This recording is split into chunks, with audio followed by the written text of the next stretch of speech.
os dejo con Sigma y con Edu, que Edu ha dedicado gran parte de su vida profesional a profundizar en los temas de la inmigración y la violencia social. Forma parte del colectivo o agencia Ruido.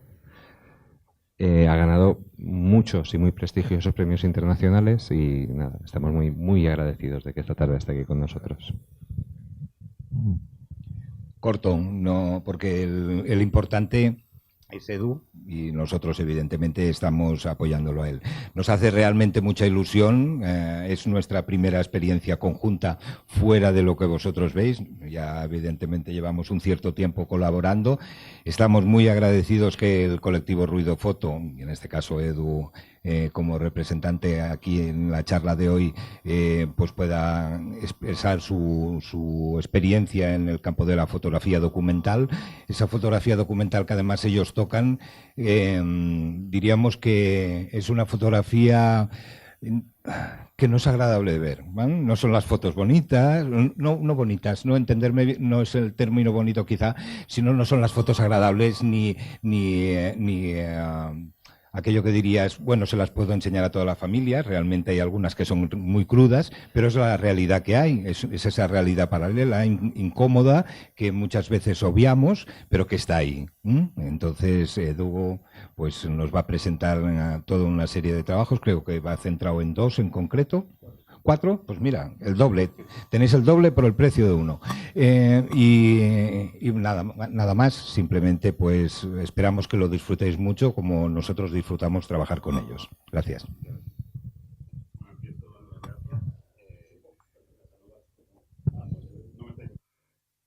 ¿Y ahora? Ahora sí. Vale, hay gente muy lejos, pero bueno, espero que más o menos. Dar las gracias, ¿no? Tanto a Sigma, por supuesto, con quien tenemos pues, relación desde hace mucho tiempo, pero pues en este año hemos empezado esta relación en que nos han dado la oportunidad de ser Sigma Ambassadors, ¿no? Y estar trabajando con su material para nuestro trabajo y tener esta relación que para nosotros está siendo una maravilla, y también a Casanovas, ¿no? La oportunidad de estar aquí. Ahora lo hablábamos, para mí y para Ruido Foto, esto es un tipo de charla especial, diferente de lo que hacemos normalmente, y a mí me gusta mucho y voy a intentar a lo mejor cambiar un poco la dinámica de lo que hago normalmente. Lo digo porque yo no soy fotógrafo, ¿no? Aquí estamos en una Photo Week, ha habido un montón de fotógrafos que saben un montón de cosas, saben un montón de fotografía nocturna, de fotografía deportiva, de hacer maravillas con la cámara y con la tecnología, y yo, cuando me presento, nunca digo que soy fotógrafo. Yo soy periodista, ¿no? O fotoperiodista.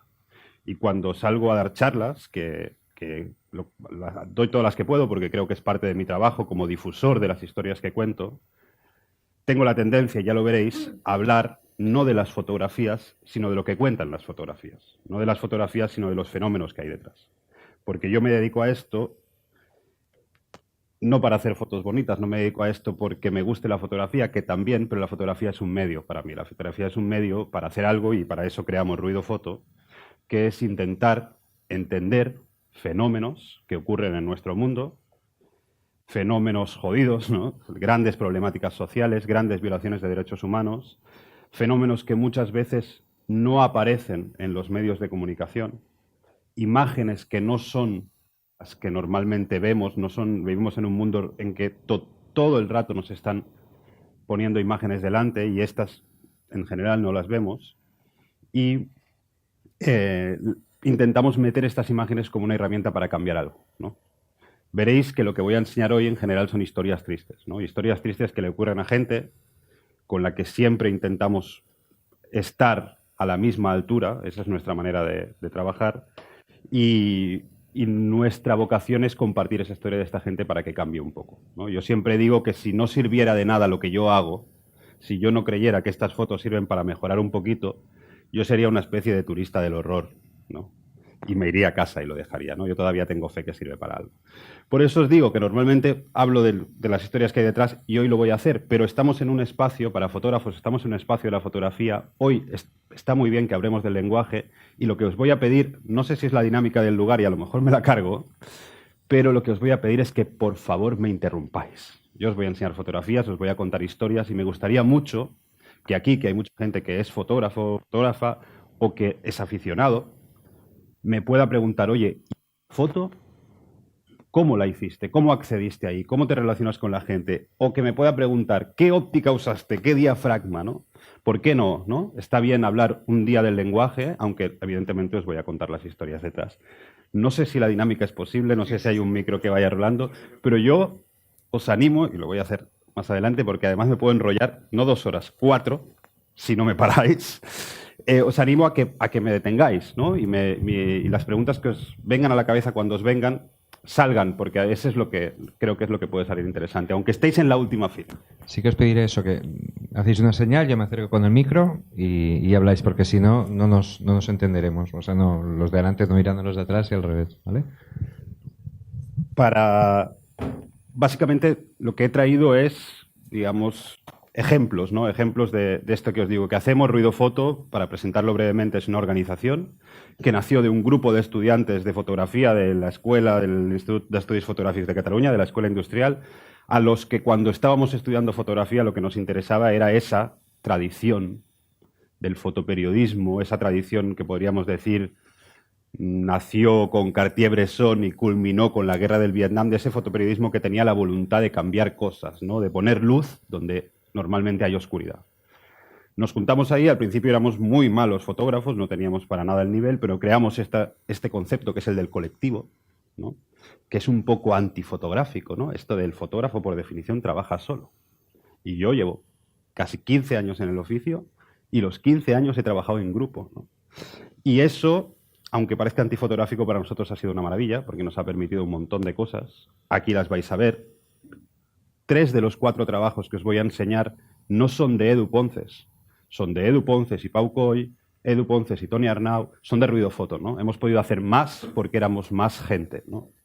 Y no nos importa tanto la autoría, no nos importa tanto que alguien diga, mira, esto es un estilo personal, ¿no? Nos importa más hasta dónde podemos llegar.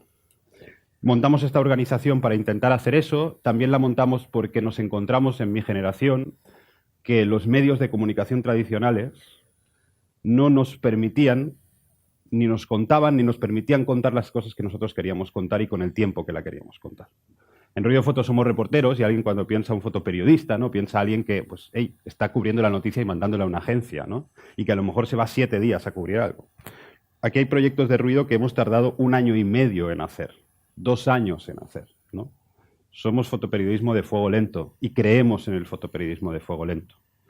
Para intentar no contar tanto la noticia, la acción, la imagen impactante, aunque veréis que algunas de las imágenes pues sí son un poco de una acción, pero intentamos contar el fenómeno, intentamos que lo que hacemos sirva para entender el mundo en que vivimos. Esa frase clásica ya de espejo y ventana, ¿no? La fotografía como espejo y ventana, ¿no? Para hablar de nosotros mismos como sociedad, pero también para enseñar lugares de nuestro mundo que están alejados y que normalmente no vemos, ¿vale? Pero voy a ir contando mientras enseño, ¿no? El primer trabajo que os voy a contar, ya os aviso que es el más duro. Algunas de las fotografías, lo digo para avisar un poco la sensibilidad de la gente, algunas fotografías de las que hacemos son muy duras básicamente porque la realidad que contamos es muy dura, ¿vale? Esto primero que os enseño es un proyecto que se llama Sala Negra y es un proyecto que tiene mucho que ver con mi historia personal. Yo soy de aquí, de Barcelona, de Sant Gervasi de Cassoles, pero soy criado profesionalmente en un enanísimo país que se llama El Salvador. Simplemente porque las circunstancias de mi vida profesional, yo no encontré muchas opciones aquí. Cuando tenía 25 años, alguien me dio la oportunidad de trabajar gratis en un periódico en El Salvador. Un periódico que se llama El Faro, un periódico que luego resultó ser un referente de periodismo para América Latina, y en el que tuve la oportunidad de empezar, de formarme como periodista. Yo empecé mi carrera ahí, estuve trabajado quizás 7 años de mi vida en Centroamérica, entre El Salvador, Guatemala y Honduras. No sé si alguien conoce esa parte del mundo, no es República Dominicana, no es un lugar donde la gente normalmente vaya de turismo, quizá Guatemala, un poco más. Pero se caracteriza por varias cosas. La principal es que es la región más violenta del mundo. Es el lugar del mundo donde se asesina más personas en relación a la población. El Salvador actualmente tiene una tasa de homicidios el año pasado, 80 y pico homicidios por cada 100.000 habitantes. Quiere decir que cada 100.000 habitantes cada año, 80 y tantas personas son asesinadas. por deciros algo, triplica México. Supera la gran mayoría de países muchísimo más violento que Palestina, más violento que Pakistán, más violento que Afganistán, ¿no? Son lugares que y que al mismo tiempo no son países especialmente pobres, ¿no? Son países donde un montón de fenómenos, un montón de cosas que han ido pasando han llevado a esta situación, y quizá el más importante, la razón principal por la que está pasando esto, son las maras. No sé si conocéis. Las maras son pandillas juveniles, jóvenes, excluidos socialmente, pobres, que han creado una especie de respuesta hostil a este abandono social, convirtiéndose en grupos criminales organizados muy, muy violentos. Esa realidad, la de violencia de Centroamérica, cuando yo me fui a los 25 años y me la encontré, casi que era una obligación como fotógrafo contarla, ¿no? Y era muy difícil de contar. En Centroamérica yo llegué a El Salvador, por deciros algo, y delante de cada farmacia había un tipo con una escopeta recortada vigilándola. Cuando entras a un banco hay dos tíos con metralletas que te registran de arriba abajo, ¿no? O en el bar al que íbamos a hacer una cerveza había días que no podíamos ir porque habían matado a alguien en la puerta, ¿no? Era una realidad que me quedaba muy lejos, ¿no? Las armas son una realidad cotidiana, el asesinato es una realidad cotidiana. Pero eso es consecuencia de un montón de cosas. Y intentamos hacer, este trabajo fue realizado entre el año 2010 y 2013, en varias etapas entre Pauco y yo. Intentamos hacer un trabajo fotográfico que enseñara, que denunciara esa situación terrible que demasiado pocas veces se cuenta, mediante, digamos, un recorrido por muchas facetas de esta realidad. Voy a enseñar un poco estas fotografías. Esto es un trabajo que se publicó como distintos reportajes, pero que hoy os muestro como recopilación, ¿no? La primera imagen es una empresa de seguridad privada, un guardia de seguridad, que habla un poco de cuando no hay policía, la seguridad se vuelve una cuestión privada de los que tienen dinero, ¿no? Esta segunda imagen es una imagen dura, es una escena de homicidio que ilustra para mí el perfil, ¿no? La mayoría de gente que es asesinada en estos países son gente de 17, 18 años, jóvenes, vinculados. Y bueno, por las circunstancias yo estuve justo en el momento en que esto ocurrió y en que una madre, esto es en San Pedro Sula, en Honduras, encontraba el cadáver de su hijo asesinado, ¿no? Esto es los carteles que ponen las familias en Centroamérica de sus familiares desaparecidos que no han encontrado nunca, en medicina legal, en el Instituto Forense, para ver si algún médico reconoce a su persona desaparecida. O la imagen de un padre, en el momento, esto es el hospital principal de El Salvador, la morgue del hospital, la imagen de un padre que acaba de ser informado que su hijo ha sido asesinado. Son imágenes. Ahora os voy a hablar un poco de él. Son imágenes, ya voy a ir avanzando, pero en que lo que intentamos, y es lo que decía al principio, primero de todo, es hacerle entender a la gente que esta cifra que os he dado antes, son personas, ¿no? Y eso a veces, cuando nos pasan las historias muy lejos, cuesta saberlo. La fotografía, os decía al principio que yo no soy fotógrafo porque hago la fotografía para algo, pero amo mucho mi lenguaje y lo amo, y creo que es muy importante hacer periodismo con este lenguaje, porque la fotografía, yo creo, tiene un poder que casi ningún otro lenguaje tiene, que es la capacidad de transmitir emocionalmente una situación, ¿no? Yo creo que la fotografía puede hacernos sentir como se sentía esa madre. La fotografía tiene la capacidad de que nos importe a veces una persona más que 100.000, ¿no?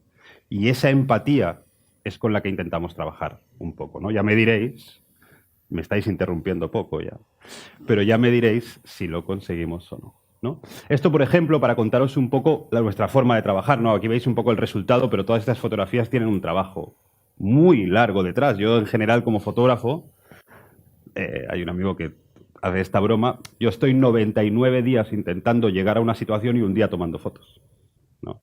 Porque trabajo en unos contextos en que es muy complicado sacar. No llego con una cámara y me meto en la situación, no hay que hacer un trabajo. Pero esta fotografía me sirve para contar, pues, una parte de esa metodología. Este señor, ya murió, se llamaba Eduardo Abullarade, y era un médico forense. Yo estaba obsesionado en El Salvador. ¿Cómo cuento toda esta violencia en fotos? ¿No? ¿Cómo cuento de alguna manera que no sea solamente poner esas fotografías sangrientas? Y quiero contar que esto no pasa un día, sino que pasa cada día y al día siguiente y nadie interviene y al mundo no le importa cómo hablo de eso en imágenes, ¿no? Y de repente se me ocurrió esta idea, que es, voy a intentar contar la historia de alguien que todos los días de su vida tiene que enfrentarse a eso, porque os podéis imaginar cómo es el trabajo de un médico forense en el país más violento del mundo. Todos los días tiene que ir a una escena de homicidio. Todos los días tiene que levantar un cadáver. Y conseguí, después de mucho trabajo, que este señor, Eduardo Abuyarade, me dejara acompañarlo en su día. Estuve 30 días trabajando con él. 29 días tuvimos que ir al menos a una escena, ¿no? El reportaje, aquí solo veréis algunas fotos sueltas, lo volveréis a ver, intentaba hablar de esto, ¿no? Intentaba hablar de si un médico forense tiene esta rutina, ¿de qué problema estamos hablando? Esto, por ejemplo, es otra de esas imágenes. A nosotros nos pasa también, como os decía, no somos del todo o únicamente fotógrafos, que muchas de las fotografías necesitan un pie, ¿no? Necesitan tener una capacidad de impacto, pero necesitan contar la historia detrás. Esta es una de ellas. Esto se llama la funeraria del pueblo. En Honduras, en la Tegucigalpa, la capital de Honduras, la situación de violencia llegó hasta tal punto que un candidato a la alcaldía que quería ganar las elecciones tuvo una idea maravillosa, que se daba cuenta que moría mucha gente y que normalmente era gente pobre y que para estas familias pobres era un grave problema pagar el funeral del que muere, ¿no? Y en lugar de solucionar el problema de origen ante la incapacidad de solucionar esta violencia, lo que decidió es prometerle a todos sus electores que si ganaba las elecciones les iba a regalar este ataúd y les iba a montar esta escenografía en su casa. Y ganó las elecciones. Y desde entonces, en Tegucigalpa, en Honduras, sigues teniendo las mismas probabilidades de que te maten. Pero si te matan, el ayuntamiento te regala el funeral.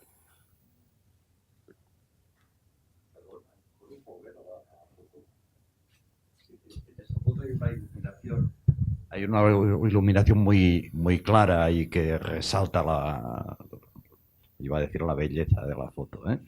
Dilo. Es la contradicción en la que vivo yo todo el rato. ¿Eso lo trabajas tú? ¿Lo puedes trabajar en algún momento o te lo encuentras por azar? No, evidentemente yo trabajo muy estrictamente con las reglas del periodismo en el sentido de manipulación de la imagen o de construcción de escena. Nosotros cuando posamos fotografías, únicamente es cuando es un retrato posado y por la mirada a cámara y por la situación es evidente para el espectador que es un posado. En cualquier otro caso, todo lo que vais a ver son situaciones que espontáneamente ocurrían ahí. A veces el fotógrafo inevitablemente importa, ¿no? Influye, no somos invisibles, pero son cosas espontáneas. En este caso, lo que puedo hacer y lo que yo sí hago es elegir, ¿no? Este es un tema que yo hice y yo estuve en, por ejemplo, una casa donde habían instalado esto, ¿no? Y también hice la fotografía ahí, pero esta es la fotografía del almacén donde lo guardan mientras no lo están usando. Y casualmente este almacén, que es un parking, tenía esa puerta abierta y tenía esta luz. Y a mí las sensaciones de, digamos, chungas, no sé qué otra palabra utilizar, que hay detrás de toda esta historia, me las transmitía más este lugar, ¿no? Me las transmitía más esto colocado en un almacén y esperando a ser utilizado que quizá eso en otro lugar, ¿no? A veces no iluminas, por supuesto, reconoces iluminación. Eso es lo que pasa y muchas veces estamos muy limitados, ¿no? A veces las cosas ocurren cuando ocurren y no podemos hacer otra cosa, pero sí estamos continuamente buscando. Yo intento salir, yo cuando estoy en terreno, por ejemplo, prioritariamente salgo a primera hora de la mañana, a última hora de luz y de noche. Es casi lo más habitual, ¿no? Hay veces que a las 12 del mediodía, con un sol de justicia en Ciudad de Guatemala, tengo que estar trabajando. Gracias por interrumpir. Otras escenas un poco que, pues, quizá nos remiten más al cine, ¿no? Pero bueno, esta violencia, no sé si lo veis, pero es una escena de un homicidio y hay 30 y pico números en el suelo No sé si alguien tiene este referente, supongo que sí, de las películas. Eso se pone cada vez que hay un casquillo de bala en el suelo, ¿no? Es decir, de esos niveles de violencia estamos hablando. Esto es en San Pedro Sula también. O esto, ¿no? Que para nosotros es lo más importante y para mí es la clave, al menos la clave para saber cómo posicionarme cuando cuentas estas historias. La historia desde el punto de vista de quién. Esto es una cosa que no solo los que hacemos fotoperiodismo, cualquier fotógrafo, ¿no?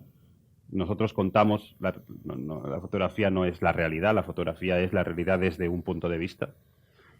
Y cuando contamos estas historias, pues hay que elegir un punto de vista. Para mí, esa respuesta siempre es las víctimas, ¿no? La historia desde quién, desde las víctimas. Esto es una familia en la morgue, también en Honduras de Tegucigalpa, en el momento en que su familiar, en este caso era una mujer transexual que se prostituía y que había sido asesinada, salía, digamos, después de la morgue, después de la autopsia, y la estaban trasladando ya para enterrar. Ese momento, esta es una fotografía que tiene un valor emocional muy fuerte para mí porque yo estuve mucho tiempo con ellos, yo me enteré estaba haciendo un trabajo sobre la violencia contra esta población, la población LGBTI, y fui a ver a esta familia, y esta es una familia que había repudiado a su familiar porque era una transexual y porque se prostituía, casi no tenían relación, y durante todo el proceso lo vivieron con una frialdad terrible, como, bueno, esto es una persona que a nosotros ya no nos importa, que estaba fuera de la familia, parecía que les daba igual, estaban haciendo el protocolo. Pero llegó un momento, pasando tiempo con ellos, viviendo todo el proceso, en que cuando eso se hizo realidad, cuando un féretro salió por la puerta, de repente las emociones salieron, ¿no? Los sentimientos salieron de verdad. Y también, siempre que la veo, pienso una cosa, ¿no? Había dos lugares donde enfocar la cámara, ¿no? A un ataúd saliendo o a la gente que lo estaba viviendo, ¿no? Y por suerte, lo tuve claro y ese día estaba enfocando la cámara hacia lo que importaba. Perdonado.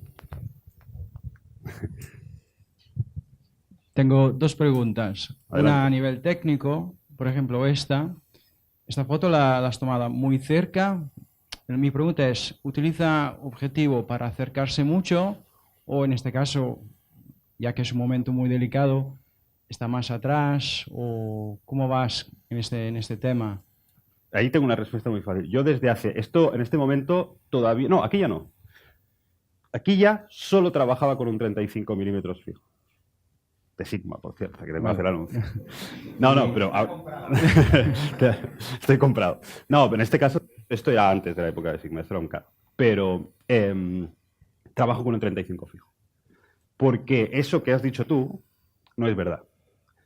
Con un teleobjetivo no te acercas. Eso, sí. De la forma en la que yo me tengo que acercar, que no es cerrar plano, digamos, no soy un paparazzi, sino emocionalmente no te acercas. Esto no se puede hacer, aunque quisieras estar ahí con un teleobjetivo, no saludar a la familia, no hablar con ellos, irles tirando fotos desde lejos, no se puede hacer. No, el trabajo que hago yo no tiene otra forma de hacerse que con la complicidad y con la aceptación de la gente, ¿no? Y esa es la segunda pregunta. Llegaste desde aquí en 25 años, cuando tenía 25 años. ¿Cómo te has acostumbrado y cómo la gente te ve como fotógrafo en este momento? Que, bueno, para ellos parece casi, bueno, un fotógrafo más, pero tú también cómo te enfrentaste con este tema, porque un fotógrafo que saca fotos en un momento a veces muy delicado, con muchas emociones, ¿cómo empieza a convivir con esto? Tiene que ver, yo te respondo con este caso concreto, ¿no? Aquí no había más fotógrafos que yo. Yo estaba trabajando este tema, había conocido a muchísima gente que tiene que ver con el movimiento LGBTI en Honduras, que además está en una situación terrible y luchan contra palizas, represión, gente que huye, violencia de este nivel.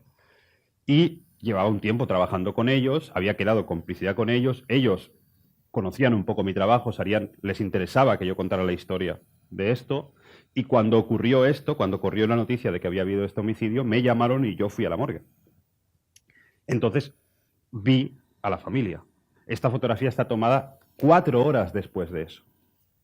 Y en esas 4 horas yo llegué, me presenté, hablé con ellos, me fumé cigarros, fuimos a buscar unas botellas de agua, me contaron, es decir, yo construí una relación con ellos, sin cámara. Cuando llegó este momento, yo podía estar haciendo esto por todo lo que había antes. Muchísimas otras veces me han dicho que no. O me han dicho que sin cara. O se me han enfadado. Es decir, he tenido que, digamos, no es una cosa que funcione siempre. Pero para llegar hasta aquí, yo no sé otra manera digamos, que construyendo esta relación de naturalidad, los primeros 20 minutos que estás tomando fotos, con cualquier persona, aunque le caigas muy bien, la gente está así, ¿no? Yo consigo que la gente se aburra de mí un poco, ¿no? Y no solo eso, pero sí, por eso te decía, tengo que hacer muchas cosas para llegar hasta aquí, ¿no? Luego, cuando ocurre, entonces sale el fotógrafo, ¿no? Entonces tengo que pensar dónde quiero, tengo que elegir ver dónde hay luz, ¿no? Qué luz, qué está funcionando, cómo encuadro, todas esas cosas. Pero sí, esta fotografía está tomada, no sé, que a 2 metros de distancia. También te diré otra cosa, la gente cuando está en las situaciones más jodidas, está en una situación en que te puede generar un vínculo muy fuerte muy rápido. Es una cosa que en Jordania, en Lesbos, en Nueva York ahora o en San Salvador, para mí se repite siempre, ¿no? Sí, perdón.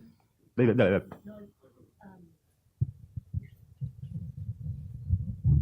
Y tú como persona, para controlar las emociones delante de estas situaciones, ¿cómo te blindas? Porque aquí has tenido una relación con ellos, tal, bueno, igualmente te salen, pero en aquella que estaba la madre con el hijo asesinado, llegas allí y, bueno, yo me pongo a temblar, no sé. Yo también. Me pongo un escudito que tengo aquí.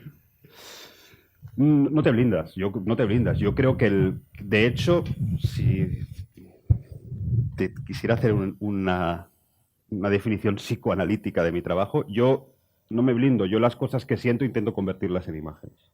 Eso es lo que pasa. Es decir, yo creo que en estas situaciones, si yo no estuviera haciendo fotos, no sería capaz de aguantar estas situaciones. Creo que el estar haciendo algo que yo sinceramente creo que va a servir para algo, me permite estar ahí porque tengo una razón, ¿no?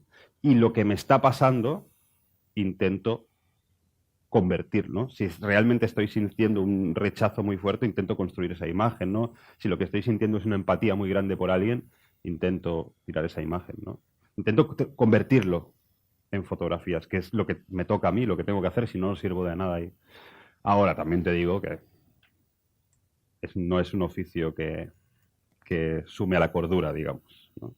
Pues sí, y sobre todo, para mí sobre todo después, yo creo que cuando estás ahí, y sobre todo cuando hay situaciones no solo de tragedia, sino de riesgo, yo tengo un chip muy, muy frío, muy directo, muy funcional. Luego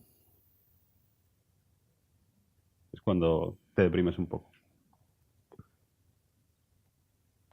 Esa es otra imagen, parte de este trabajo también para un poco la vulnerabilidad de estas mujeres que están en la calle, ¿no? O esta es otra imagen también muy dura con el... Sí.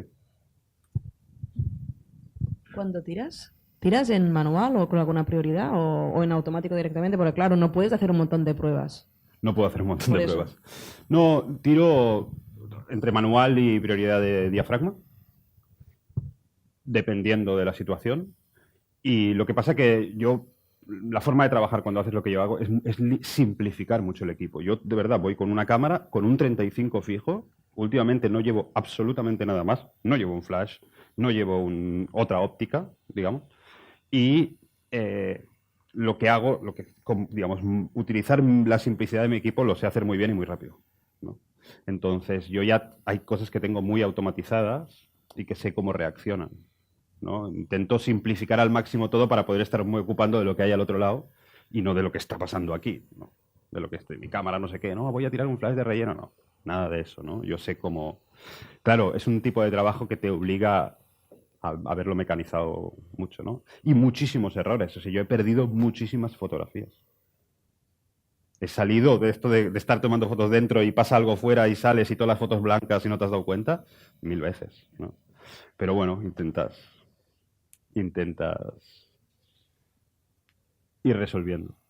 Esta, os decía, es una imagen muy dura, pero que yo me parece interesante porque esto es no sé si sabéis qué es, pero esto es un molino de maíz, ¿no? Y en mucha parte del mundo, en el mundo que en lugar de pan de trigo comen panes de maíz, es el lugar al que solo vas si eres muy pobre, ¿no? Cuando cultivas tu propio maíz y vas a un lugar a que te lo muelan, ¿no? Y esto es la escena de una chica asesinada por la pandilla mientras estaba moliendo el maíz, ¿no? Para enseñar un poco a qué parte de la sociedad del mundo le ocurre. Y este es el mismo lugar que antes, la morgue, no es la misma familia, pero el momento en que se descargaba. Yo tengo mucha obsesión con eso también, ¿no? Inevitablemente mi trabajo me ha llevado mucho a hablar de la muerte y de la violencia y siempre tengo la obsesión de intentar contar que estas cosas no son románticas, ¿no? A veces tenemos una idea como, no, la muerte es una cosa sucia, chunga, que ocurre donde los féretros se bajan en lugares lluviosos, ¿sabes? Un poco enseñar esa dureza, ¿no? Este es parte del trabajo con Eduardo Abullarade y un poco lo que intentaba, ¿no? No es solo la escena del homicidio. Este es un chico que fue asesinado mientras estaba jugando a cartas en un portal y al lado es el asistente del médico forense que está esperando para examinarlo, ¿no? Y esto era lo que me interesaba a mí, ¿no? No tanto enseñar el muerto, sino enseñar que hay gente, cuando el mundo es así, hay gente que se sienta a esperar tranquilamente al lado de un cadáver así, ¿no? Porque lo ha hecho tantas veces y lo hace cada día, ¿no? Me interesaba más la naturalidad de él. Por favor.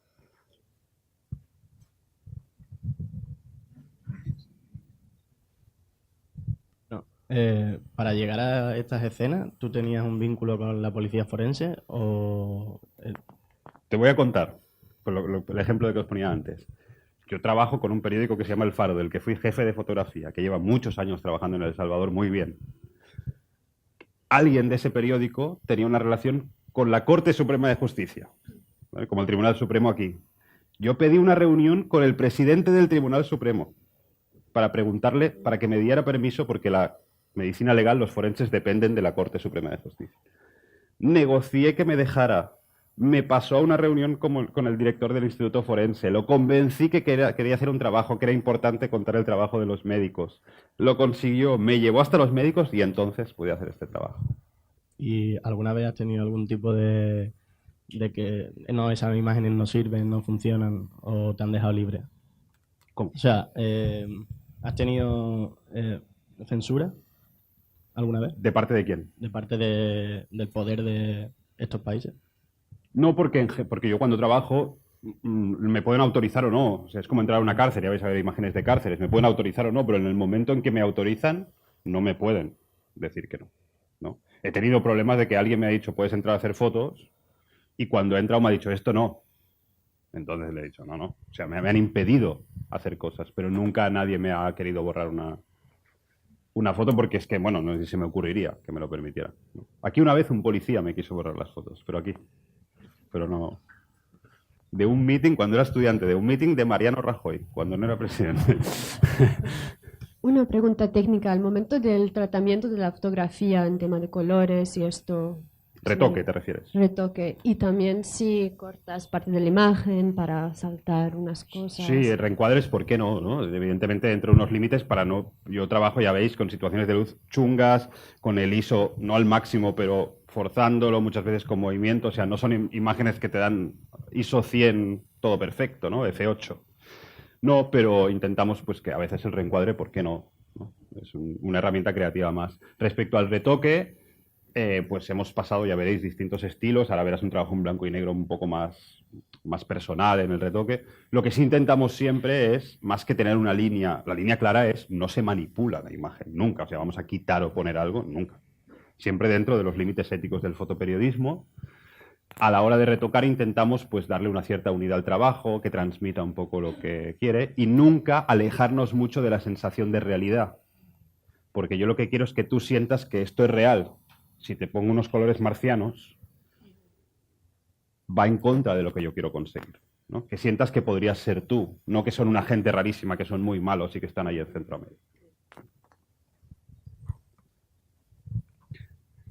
Siguiendo un poco, bueno, esto es gente mirando una escena de homicidio, ¿no? A lo mejor no es la fotografía más directa, pero para mí también es importante, ¿no? Lo que está pensando un país que está viendo que esto pasa delante de ellos, ¿no? Pintadas de la pandilla.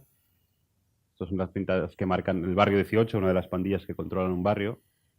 O un arresto de miembros de la MS, ¿no? Lleva el tatuaje, no sé si lo veis, las letras, ¿no? La M y la S, Mara Salvatrucha. pintadas, tatuadas en el pecho, ¿no? Esto es la cárcel, esto aparte del trabajo es de Pau Coy, lo que habéis visto hasta ahora era mío, y esto es el sistema de... las cárceles de El Salvador están saturadas completamente. Esto es el sistema de ordenamiento de presos dentro de la cárcel, ¿no? El ordenador, digamos, de control de presos en la cárcel. Y estos son algunas imágenes de los centros penitenciarios. Esto es Mariona, el principal. Esta especie de barco pirata, ¿no? Donde... o esto es en Guatemala. Este es el Diabólico, uno de los principales líderes de la Mara Salvatrucha en Guatemala. Esto es la biblioteca de la cárcel. Lo que fue una vez la biblioteca, pero hay tanta gente que se ha convertido en el lugar, además, donde encierran a los que quieren matar los otros presos. Es decir, cuando te amenazan el resto de presos, te meten en la biblioteca y está tan saturada que ya no se puede ni estar, ¿no? O como queda la cárcel cuando de noche todo el mundo es encerrado en las celdas y los pasillos quedan vacíos. Otras escenas, esto es el Bajo Aguán, es una región donde hubo un levantamiento armado. O esto también en la línea, pues de estas cosas que como fotógrafo te rebuscas, ¿cómo cuento las cosas en imágenes? A veces es muy complicado, ¿no? Y quería hablar también San Pedro Sula, una ciudad que se había convertido en la ciudad más violenta del mundo ese año. ¿Cómo cuentas eso? Pues lo que hice fue irme a pasar las noches de los fines de semana a la sala de emergencias del hospital. Entonces, desde las 6 de la tarde hasta las 5 de la mañana, yo estaba en la sala de emergencias del hospital. Y todo lo que iba pasando por ahí lo veía. Y mediante ese pequeño lugar, ¿no? Y eso es una cosa que creo que es un poco pensamiento fotográfico, ¿no? A veces lo que pasaba en ese lugar te contaba el resto de la ciudad, ¿no? Lo que entraba por ahí, muchísimas fotos de esto. Esto es una de las escenas, ¿no? De chicos que habían estado en un enfrentamiento a machetazos, ¿no? O esto es un funeral del otro bando, esto es un funeral de un pandillero muerto, ¿no? Y eso es un ejercicio que intentamos hacer también. La Mara son los malos, bueno, y no, esto es un marero asesinado por un policía, ¿no? Y pues el funeral, ¿no? También de sus familias, y cómo trasladaban el féretro los compañeros de la pandilla, ¿no? Que son esos, son chavales pobres, ¿no? Terribles, unos asesinos, injustificable lo que hacen, ¿no? Pero al final producto de nuestra sociedad. Muy bien, pues a ver si me da tiempo, ¿eh? Porque esto solo era el primero, ¿vale? Esto fue Sala Negra, ¿no? Este trabajo... Hay varios, ahí también atrás también. Aprovecho ya, ¿no? Antes de que pases a otro tema. Esta violencia pandillera, sí. Tú que llevas años dentro de ese medio, ¿está llegando a Europa también? No. Y siempre responderé. Estoy haciendo algo. Vale. No en el sentido de que no, es incomparable absolutamente. Es una cosa que aquí pasa, hay pandillas aquí hay chavales de 15 años, yo estoy haciendo un tema con eso, que dicen que son de la Mara Salvatrucha, pero es que no, es lo de siempre, las pandillas no son nada, las pandillas no tienen nada que ver, las pandillas son lo mismo que la pandilla que había en mi barrio cuando yo era pequeño. Lo que ha generado toda esta violencia es todo lo demás, ¿no? Es que no tienen nada, es que no tienen oportunidades, es que viven abusados por la policía, es que se han tenido que defender porque el Estado no los defiende. Es el contexto. Las pandillas nacieron en Los Ángeles. La Mara Salvatrucha, el barrio 18 es de la 18th Street, es la 18th Street Gang de la calle 18 de Los Ángeles. Y nacieron de inmigrantes que habían llegado y que para defenderse de los negros, de las pandillas de negros y de las pandillas de nazis, montaron su pandilla. Al ser deportados, se convirtieron en el fenómeno que es, ¿no? No es algo que mientras no tratemos a la gente como se trata, si no lleguemos a tratarlos así, no va a ocurrir, ¿no? Había más preguntas. Yo tengo una pregunta y es que, ¿cómo decidiste que podías afrontar todas las sensaciones que has vivido desde entonces? O sea, está muy bien pensar desde aquí que vivimos muy bien, que queremos ir a cambiar el mundo un poco, pero ¿cómo sabes que eres capaz de poder afrontarte a la realidad? No sé. Soy incapaz de responderte esa pregunta. No, yo lo hice. A mí me atraía este trabajo. Me podía haber pasado, como le he visto a mucha gente que le ha pasado en estos años, que le atraía la idea. Y además, este es un oficio que tiene una especie como de literatura, ¿no? Soy un fotoreportero que viaja por el mundo y va haciendo fotos. Y la realidad no tiene nada que ver con esa fantasía, ¿no? Y hay gente que lo ha hecho y se ha encontrado que no que era algo que no, o que le golpeaba demasiado, que le hacía sentir muy mal o que no le tenía sentido. A mí me pasó lo contrario. A mí cuando lo viví, tuve la sensación de que tenía sentido, ¿no? De que servía para algo. También te digo una cosa, a mí me ha pasado algo extraordinario. Yo no os lo he traído hoy, pero yo he hecho un reportaje que ha cambiado algo cuando empecé, sobre los migrantes centroamericanos en el viaje a través de México. No voy a profundizar porque si no ya no nos vamos.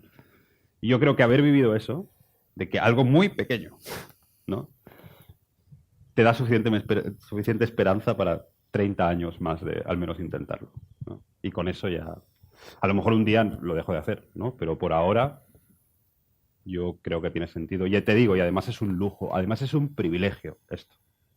La posibilidad de vivir cierto tipo de cosas en primera persona, la posibilidad de que esta gente te cuente, se abra. Y además, la necesidad que ves, las ganas que ves de la gente que está en estos lugares de contar su historia porque a nadie le importa, es algo que lo que te hace es tener más ganas de trabajar y no menos. Por aquí había otro. Bueno, no sé, bueno, no es una pregunta en concreto. Me ha chocado en la cárcel, que creo que es el trabajo, no es tuyo, Es de Pau. de Pau. No sé, ¿le fue fácil que se dejaran fotografiar los... Otra vez, O sea, negociación. Es decir, son días de entrar con alguien acompañado. en ese caso, las cárceles, como están encerrados ahí y dejados pues, sin ningún tipo de atención, la gente se organiza. Entonces, las cárceles son como ciudades. Entonces, tú primero hablas con la autoridad, digamos, política para que te dé permiso para entrar, ellos te abren la puerta y te cierran por detrás y te dejan adentro. Solo. Entonces, luego, ahí hablas con el representante del sector, está dividido por sectores, y dices, oye, que quiero hacer esto. También a veces hablamos con líderes, ¿no? Porque tienen móvil, suben vídeos no pueden tener, pero suben vídeos a YouTube, ¿no?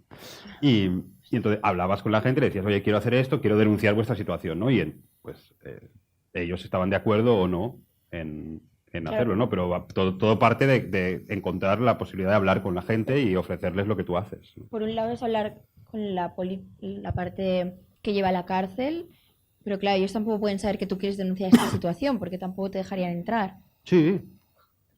Es decir, los que llevan la ¿qué quieres cárcel... decir? Que los políticos no... Sí, esto a veces siempre hay... Yo hice también el trabajo de cárceles antes de Pau y yo lo conseguí hacer por una situación política rara. Es decir, el partido del gobierno había pedido un crédito internacional para mejorar la cárcel y probablemente para robarse la mitad del dinero.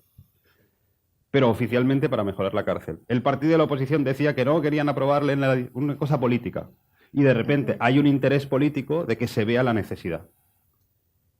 O llega un partido nuevo y para que no le culpen de algo, dice, oye, entrad a hacer un reportaje para que vean que yo me encontré esto así. Pues uno a veces utiliza estas cosas. No siempre trabajas con lo que le interesa al otro, siempre trabajas con, yo quiero algo, él quiere algo, vamos a intentar encontrar un punto común. Voy. Mira, ¿alguna más? Me alegra así que estemos hablando. Gracias. ¿Has podido hablar con alguien sobre los mareros, de algún programa de reinserción en la sociedad o eso, que son los que lo tienen bastante difícil, que no quieren ser más mareros?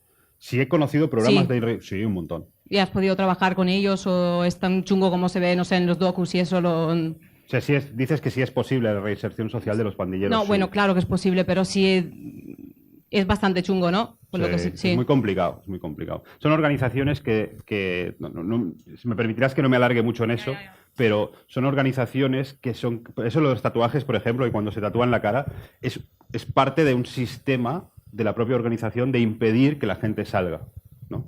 Está hecho todo, la máxima traición, si te sales de la pandilla es luz verde, que dicen ellos, que es que hay que matarte, hay orden general de matarte, ¿no? Toda la estructura está hecha para que la gente no se pueda salir, incluso como se cometen los homicidios, se hacen al principio de una manera para que todo el mundo sea responsable legalmente y entonces ya tengas un homicidio en tu haber, ¿no? Es muy difícil, pero hay gente que lo hace. Y además los rehabilitadores que trabajan en Centroamérica son héroes, porque se la están jugando cada día.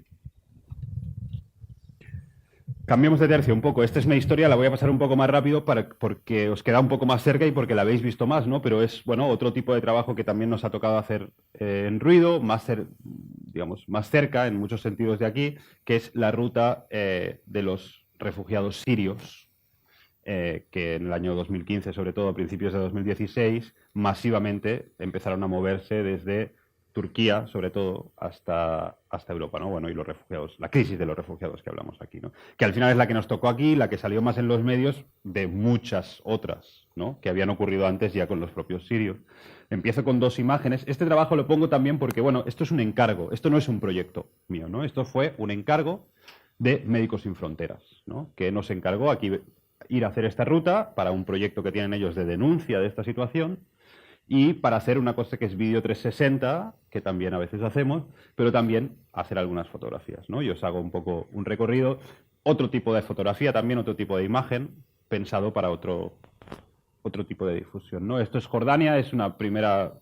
tocamos también un campo de refugiados, el de Zaatari, que en ese momento era el segundo campo de refugiados más grande del mundo. Ahí, en esos países donde sí hay refugiados, ¿no? Como Jordania, como el Líbano, y de la gente que no tenía el suficiente dinero como para venir a Europa, ¿no? Donde se les había construido en medio del desierto, creo que era la tercera ciudad de Jordania, en dimensión era un campo de refugiados. Y luego, lo habéis visto algunas veces, Lesbos, ¿no? Esta ruta, esta sí era una situación muy distinta porque aquí sí había fotógrafos. La llegada de los refugiados a Lesbos, ¿no? Que era una situación impactante, por mucho que la hayamos visto, una cosa increíble, ¿no? Sobre todo por la absoluta desaparición de las autoridades europeas, ¿no? Todo el mundo que estaba atendiendo ahí eran voluntarios, ¿no? Yo solo vi a 2 policías griegos y estaban ahí para asegurarse de que nadie pillara una lancha y se fuera a Turquía y entrara en aguas internacionales, para nada. Y esta siempre me gusta destacarla porque es una fotografía, le tengo mucho cariño. Esto no es, parece una fotografía posada, no lo es. Es una fotografía espontánea. Lo que pasa que de esos momentos en que alguien se te queda mirando.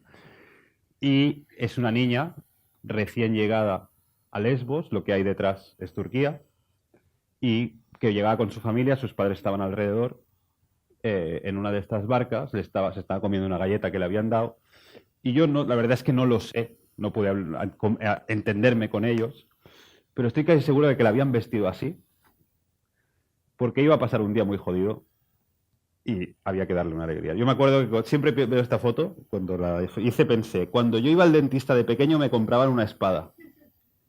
Pues me da que a ella, el día que iba a cruzar a Europa en una barca, le compraron un vestido y unas gafas.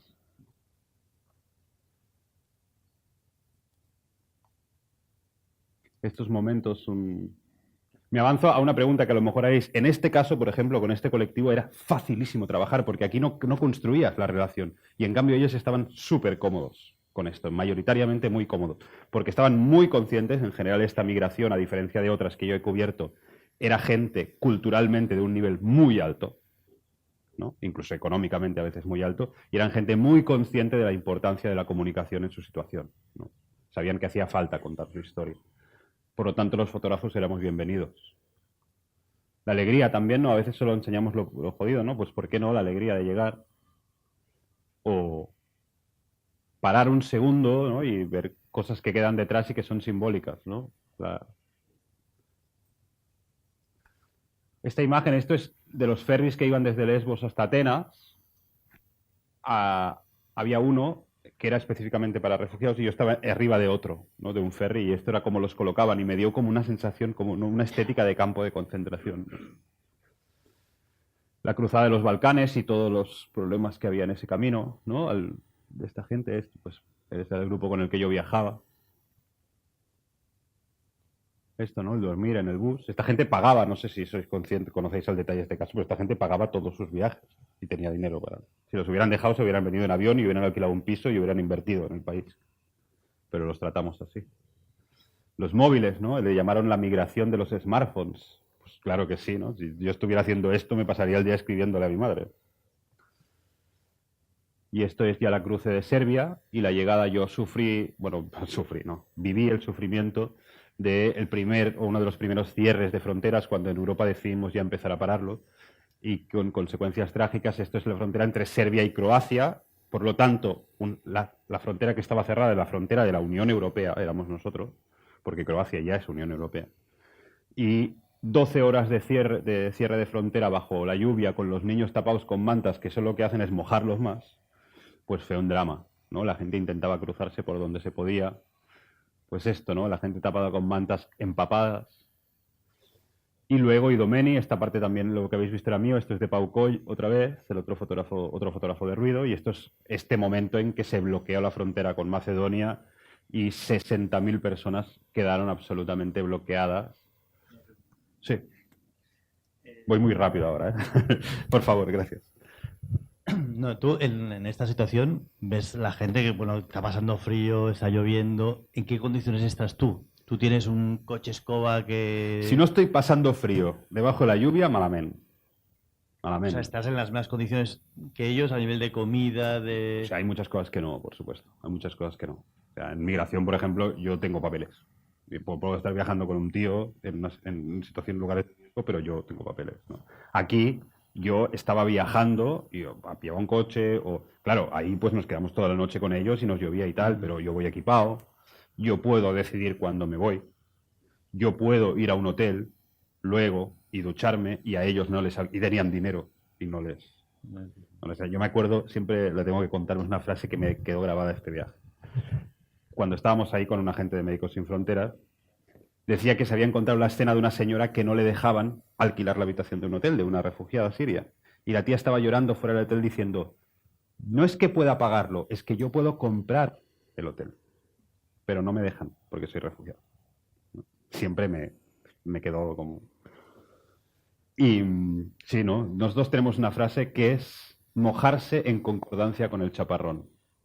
Si no estás haciendo eso, para mí, no estás haciendo bien el trabajo tal como yo lo entiendo, ¿no? Es esto de mirar a la misma altura a la gente, ¿no? Aunque evidentemente siempre serás un privilegiado, aunque solo sea porque eliges estar ahí. Y luego hay reacciones. Aquí, por ejemplo, Pau, que... Sí, también... perdón. Sí. No, quería saber tú, por ejemplo, o sea, esto es un tema de actualidad que es un poco más concreto en un momento de la historia, digamos. Pero, por ejemplo, los temas de Salvador, de Centroamérica, es un tema que lleva mucho tiempo con la misma situación, más o menos. ¿Por qué decides que vas a dedicar, como que vas a empezar un proyecto ahí? O sea, ¿cuál es la iniciativa? ¿De dónde sale la idea? Sí. Muchas veces tienen que ver con el acervo, ¿no? Yo llevo casi toda la vida trabajando el tema de violencia y la migración, entonces sé cosas, vivo cosas, me doy cuenta de cosas que están pasando más que otra gente y que no se cuentan, y entonces una me va llevando a la otra. Ya vais a ver que ahora os voy a llevar a otra historia que ha salido de la primera, ¿no? O sea, al final te vas especializando un poco en un tema, pero para nosotros tiene mucho que ver con encontrar algo que es un fenómeno, que cumple unas características. Es algo muy importante que le está pasando a mucha gente y que no se cuenta. O no se cuenta, o se cuenta mal, o se cuenta solo las consecuencias, ¿no? Y no se cuenta con suficiente profundidad, ¿no? Donde valga la pena acercarse desde otra perspectiva. Una hora. Pues voy mal, pero bueno. No voy tan mal. Bueno, esto, ¿no? Os enseñaba Idomeni. Esa idea un poco del retrato, por ejemplo, también. El retrato es algo muy importante, lo vais a ver en el siguiente trabajo, que es otro estilo fotográfico, que el retrato como una herramienta para generar esto que para nosotros es esencial, que es empatía, ¿no? El retrato es un tipo de fotografía que te coloca cara a cara con la persona, que requiere de una complicidad en que el otro decide cómo se quiere mostrar, y esto cambia la vida, o sea, ensalza un poco a la gente, ¿no? Y entonces intentamos trabajar el retrato para que veamos individuos y no refugiados, como si fueran una masa, o inmigrantes, ¿no? Con una masa informe, ¿no? Pero bueno, un poco más de esta cobertura, que ya veis que era un poco más un relato, ¿no? Un relato de eso que sucedió y al final, pues, la respuesta, ¿no? que se les ofreció a esta gente. Vale, sigo, no sé qué me ha pasado del ordenador, pero veréis aquí las intimidades, pero sigo con un tercer trabajo. Estos son pocas fotografías. A ver.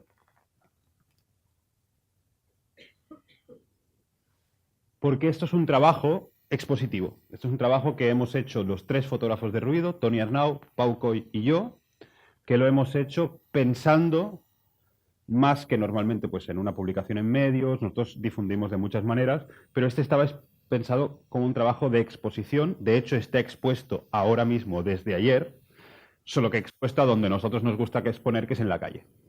Está en el Prat de la Vergonya, en la plaza del Pou de la Figuera, puesto en la calle, alguno ya lo ha visto, en un lugar que además tiene mucho que ver con la inmigración en esta ciudad, y está acompañado, este proyecto lo hemos hecho en alianza con un periodista, no sé si lo conoceréis, que se llama Xavi Aldecoa, que es un periodista que es uno de los grandes expertos en África, es el corresponsal de La Vanguardia para África desde hace varios años y es una persona en redes sociales, en Twitter, a lo mejor lo seguiréis, un tío que para nosotros es un referente de cómo hay que trabajar. En lo que nosotros hemos hecho en otros lugares del mundo, él lo ha hecho en África. Cuando quisimos ir a África a trabajar esto, pues nos salíamos con él, ¿no? Lo digo porque en la exposición están nuestras fotos y están los textos, las crónicas, las historias escritas por Xavi y además locutadas por él si las queréis escuchar en el smartphone. Os invito a verlas. ¿Vale? Y esta historia es un poco lo que os decía, ¿no? Es otro tipo de fotografía, me quería enseñarla por eso también, para que veáis que al final intentamos adaptar el estilo a lo que queremos contar. Y esta es la respuesta a una pregunta que nos hicimos, que es toda esta gente que llevamos viendo, sobre todo 2 años en el Mediterráneo, con chalecos rojos rescatados por Proactiva, que van llegando, que vemos que se mueren en el Mediterráneo, y que lo vemos regularmente, ¿de dónde vienen? ¿Qué les ha pasado antes? ¿No? Y lo que hemos ido es hacer todo el recorrido. Este es un proyecto que se llama The Backway, que es como le llaman en Gambia, al inicio de la ruta migratoria, a la ruta que recorre toda África Occidental hasta Libia y hasta cruzar el Mediterráneo, ¿no? Todo ese camino que tienen que recorrer antes de subirse a un barco. Y esto que os enseño solo es el primer capítulo, y hemos estado 1 año, así que imaginaros con qué tempos vamos, ¿no? Es The Backway, capítulo 1, al origen de la migración africana, y hemos ido a los principales lugares de origen a enseñar quién hay ahí, cómo son nuestros lugares, ¿no? En lugar de enseñar la tragedia de la migración, quizá enseñar la gente, los espacios, las razones, ¿no?, de las que la gente se va. Este es Ibrahim, es un chico de Guinea-Conakry que lleva bloqueado mucho tiempo en Mali porque se fue de su casa intentando llegar a Europa y nunca consiguió el dinero suficiente para seguir. O esto, que es Difa. Esto es una carretera, la Ruta Nacional 1 de Níger, tocando con Nigeria, donde hay a los lados de la carretera gente que se ha ido acumulando huyendo de Boko Haram, de un grupo terrorista que sobre todo opera en Nigeria. Hay 250.000 personas en los lados de la carretera. No las 60.000 de Idomedi, 250.000 en medio del desierto, intentando tirar adelante, que han huido de sus casas por este grupo terrorista, ¿no? Él es Abdoulaye, él vino, la primera vez que vino, intentó cruzar el estrecho con le cobraron 600 euros por un neopreno y le dijeron nada, y no llegó, lo pillaron. Luego, un tiempo después, en Marruecos consiguió, él es senegalés, en Marruecos, y esto es Senegal, esto es Tiaroy, consiguió, como él es de un pueblo pesquero, convencer a unos traficantes de personas que él podía ayudar llevando la barca, llevando la patera, y consiguió gracias a eso que no le cobraran y llegó a Canarias. Durante años estuvo aquí y al final decidió que no valía la pena. Hoy volvió en un programa de la Organización Internacional de las Migraciones por su propia voluntad, vive en Tiaroy, en Senegal, cerca de Dakar, y le va contando a la gente, a los chavales, que esto no es tan bonito como parece. Otangi, este es la playa pesquera, no diría ni puerto pesquero de Gambia, ¿no? Gambia, el año pasado fue el país, no sé si ubicáis Gambia. Gambia es un país enano, ¿no?, que está ahí metido dentro del Senegal, y es un país donde ha habido una dictadura durante 25 años de un personaje que ahora la cosa ha cambiado mucho. El año pasado, el país que más, en proporción a la población, más gente mandó para caer a Gambia, ¿no? Y este es cuando llega el pescado en la playa de Tangi. Aisha, esta es una profesora que huye de Boko Haram, que está en ese campo de refugiados. No sé si sabéis, pero Boko Haram, entiendo que el nombre no lo sé exactamente, es el enemigo es la educación occidental, ¿no? Su obsesión es, digamos, matar, destruir las escuelas y a los profesores que educan, ¿no? Ella es una profesora que le han ido quemando las escuelas por donde ha estado y sigue enseñando. Ahora en un campo de refugiados. Esto es el... Claro, el campo de refugiados, bueno, la gente, no sé si llamarlo así, ¿no?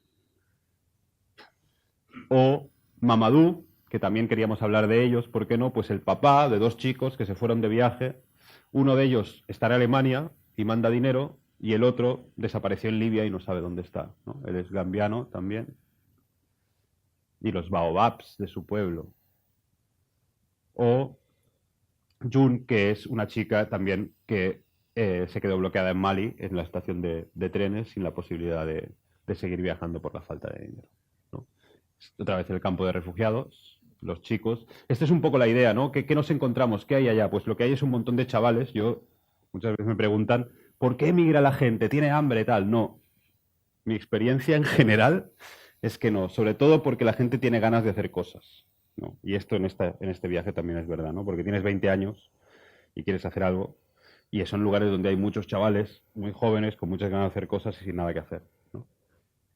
Esta escena es, bueno, una cosa que encuentras en los países origen de la migración continuamente, ¿no? Es un trabajo quizá,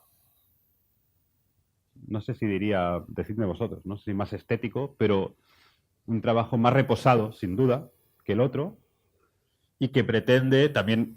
Es un trabajo que va acompañado de mucho texto, pero que pretende enseñarnos lo que no vemos, ¿no? Ese era un poco el objetivo, ¿no? Meter en esta ecuación, cuando vemos a la gente cruzando, que viven, que son gente que tienen familia, que se queda allá, que vienen de un lugar. O que es Amin, que es un chico que hace 7, 8 meses intentó entrar en patera a España, es muy complicado eso, y terminó, dicen, tirándose al agua para intentar llegar a Canarias y murió ahogado en la tablet de su familia. Y esto es el desierto de Mali, para que veáis, esto es uno de las zonas del Sahel, ¿no? El desierto de Mali del Sahel. Una de las zonas que hay que cruzar en esta ruta, en el Backway, básicamente, ¿no? Ya veis, fotografía también, al hacer una fotografía que está pensada para el espacio público, para exponer estas fotografías, va a hacer 2 metros por 2 metros, también buscas una fotografía diferente, ¿no? Buscas una fotografía quizá que dé más a la reflexión y al tiempo para observarla, ¿no? Y para finalizar, al menos el de enseñaros trabajos, esto sí es... Perdonad que estéis viendo aquí el de esto, no he tenido tiempo para adaptarme a este ordenador. Ahora sí. También porque para enseñaros otro tipo de trabajo. Esto es un trabajo sí exclusivamente mío. Es un trabajo que llevo haciendo desde hace bastante tiempo. Empieza en El Salvador, pero sobre todo es un trabajo en Estados Unidos y habla de la situación que viven los inmigrantes y refugiados, porque ahora ya son refugiados, que huyen de Centroamérica y viven en Estados Unidos como ilegales, ¿no?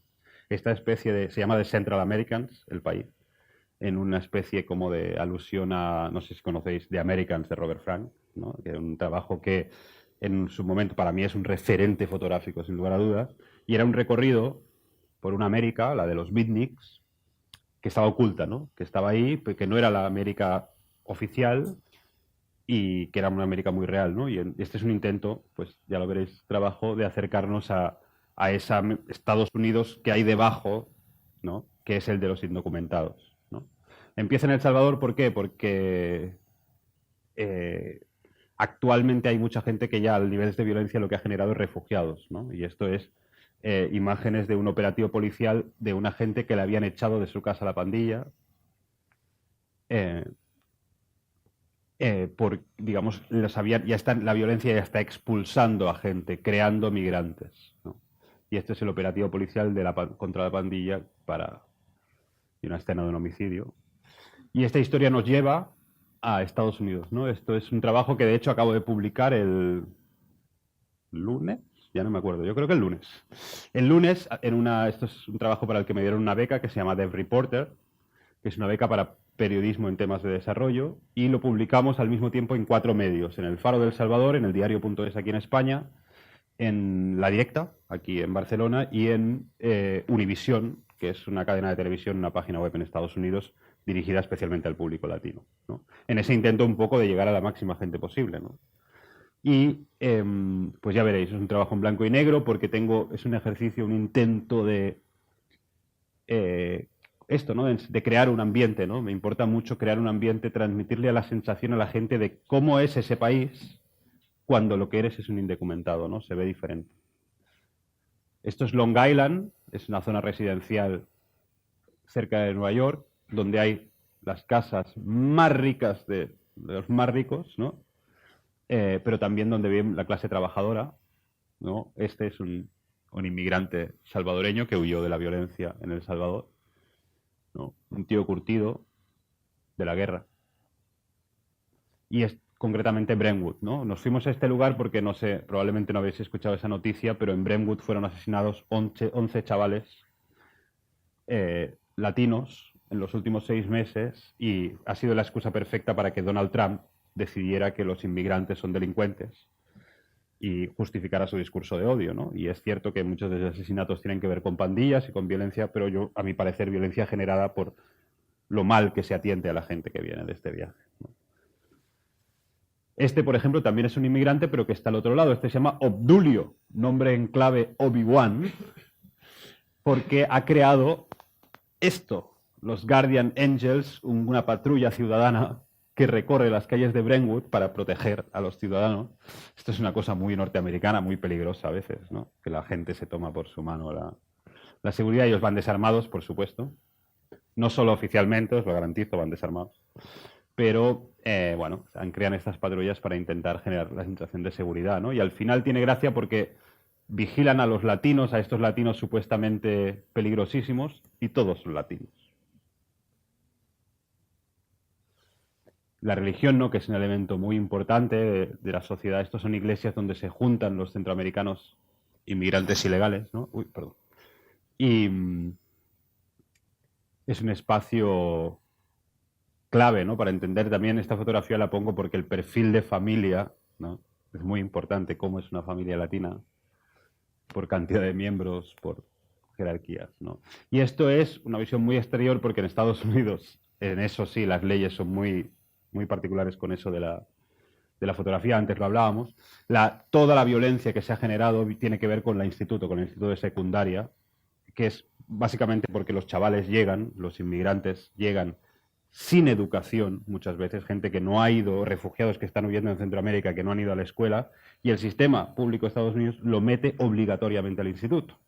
Los institutos en Estados Unidos pueden ser institutos de 2.000 alumnos, los meten a una clase especial, que se llama inglés segunda lengua, y en esa clase es el punto donde se están generando violencia y pandillas, ¿no? Ese nivel, los meten a un lugar donde automáticamente los excluyen, ¿no? Y de ahí ha salido la violencia. Esta, como tengo algo de tiempo, me vais a permitir que me olvide de la fotografía y os cuente la historia de esto.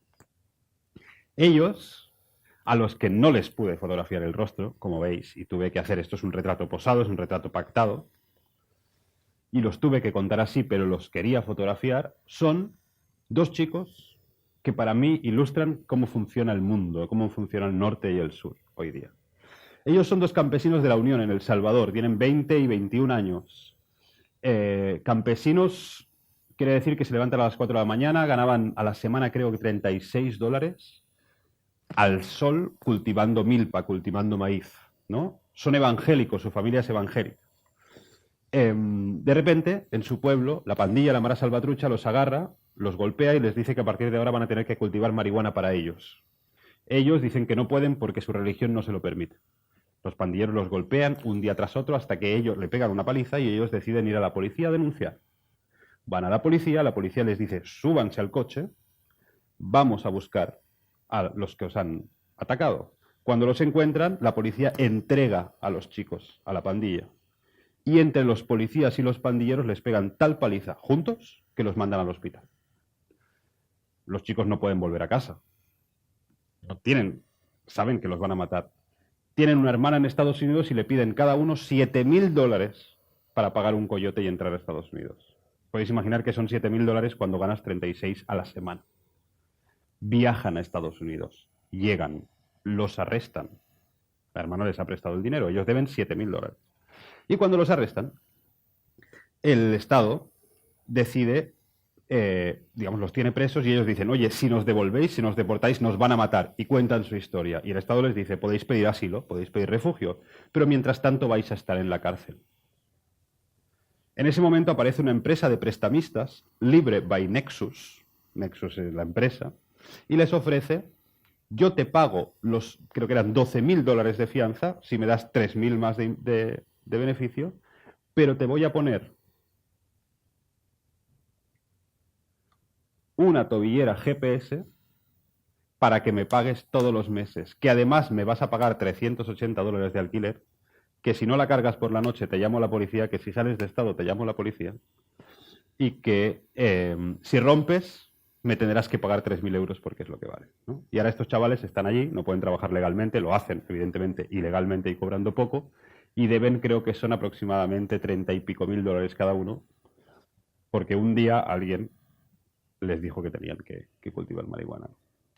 Digo que me sirve de esas historias que este oficio te lleva a entender, perdonad por haberos metido el rollo, pero para mí son la clave de este oficio, ¿no? Te ayuda a entender el mundo, de lo que pasa en la parte de abajo, ¿no? Pero también de lo que pasa en la parte de arriba. ¿Hay alguien ahí?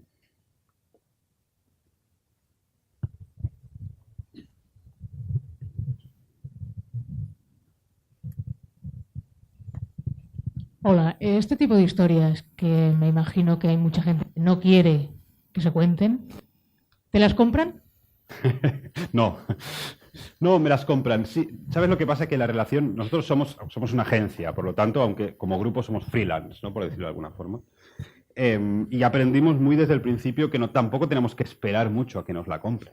Es decir, nos hemos buscado la vida. Sí, yo lo que te digo es que pues no es fácil ir al New York Times o ir al New York Times, un periódico excelente, ¿no? Pero ir a muchos periódicos y ofrecer esto y que sea prioridad, ¿no? No lo es. Pero hay maneras de publicarlo, yo creo, hay maneras, ¿no? Esto, por ejemplo, se publicó en el diario.es, que queda muy lejos de Long Island y muy lejos de El Salvador, y el día que se publicó, yo estoy absolutamente sorprendido todavía, fue la segunda noticia más leída.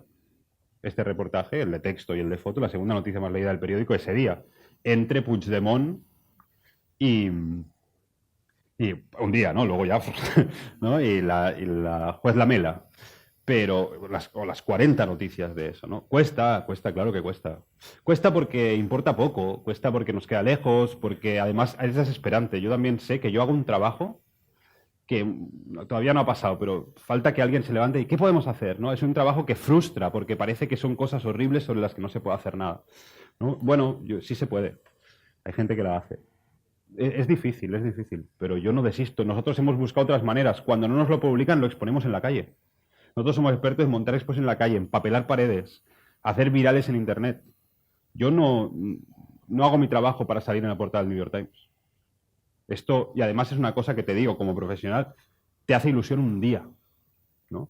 Hostia, yo El País, ¿no? Que cuando era estudiante ahora bueno, es que ni les contestaría el teléfono, ¿no? Pero, bueno, no solo por la línea editorial, sino por lo que me han hecho como trabajador, como freelance, ¿no? Pero la primera vez que publiqué en El País, pues, te da una ilusión, pero eso se te quita muy rápido, ¿sabes? Y al final, yo creo que vivimos en un momento maravilloso y esto va más allá de la fotografía, del fotoperiodismo, perdón, que es que vivimos en una época en que los canales de comunicación ya no los tienen unos pocos. Hay gente que ha hecho un viral en YouTube y que se ha leído muchísimo más que 10 reportajes publicados en el Washington Post. Yo el Aldecoa, por ejemplo, este periodista, no sé si lo ubicáis, el Aldecoa, es un tío que no sé cuántos seguidores tiene en Twitter, es un tío que ha escrito 2 libros y tal. Yo siempre le digo, La Vanguardia te necesita más a ti que tú a La Vanguardia. Digo, no vayas diciendo que eres corresponsal de La Vanguardia. La Vanguardia debería decir, el periódico donde trabaja Xavi Aldecoa, ¿no? Bueno, porque no sé si lo conocéis, pues alguien que la gente que le interesa África lo escucha, ¿no? Y es un tío que ha conseguido que por otros canales, de repente, puedas informar, ¿no? Entonces, si no nos lo compran, sí, pero nos podríamos quejar todo el día de que no nos lo compran. Pero hay otras maneras de contar la historia sin que nos lo compren. Para mí ese es el camino, ¿no? Para un fotoperiodista y para un fotógrafo artista, me da igual. Es decir, no hay que pasar por los canales y menos pasarse toda la vida quejándose de lo mal que están los canales, ¿no? Hay que buscarse la vida en ese sentido.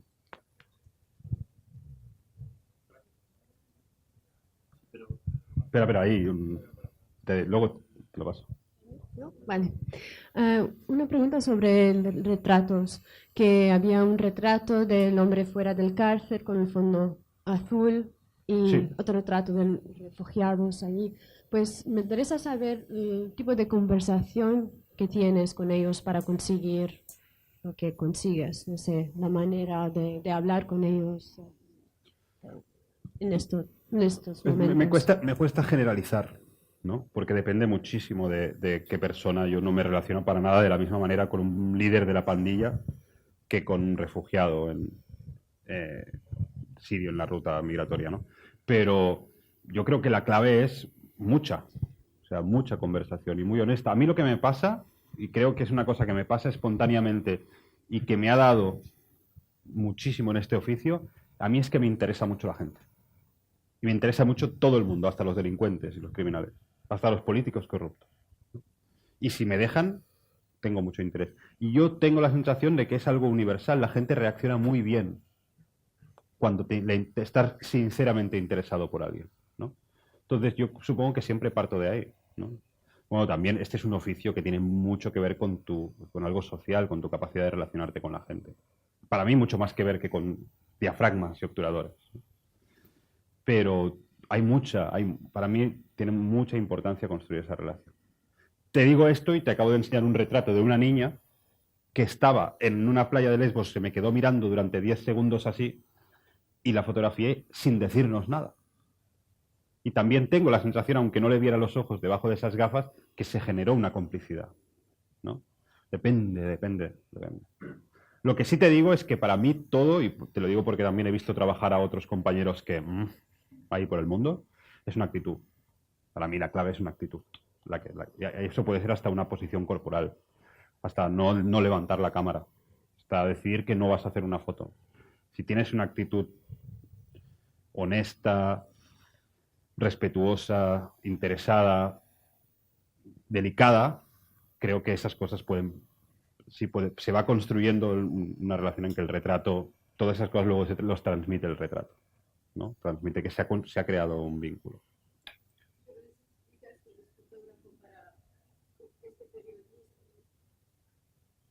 ¿Cómo? Ah, vale, dime y yo la repito.